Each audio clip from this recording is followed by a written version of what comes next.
মানুষ আছেন এই সংসারে যার অসুখ করে না? প্রত্যেক মানুষ কখনো না কখনো অবশ্যই অসুস্থ হয়েছে, তার এই শরীর রোগের শিকার অবশ্যই হয়েছে।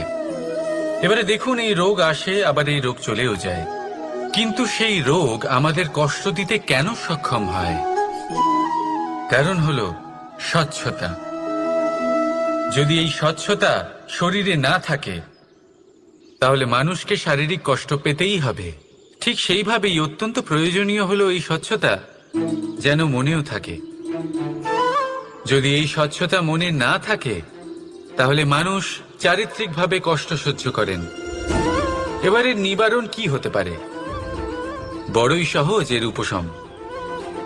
যদি রোগ শরীরে হয় তাহলে সর্বপ্রথম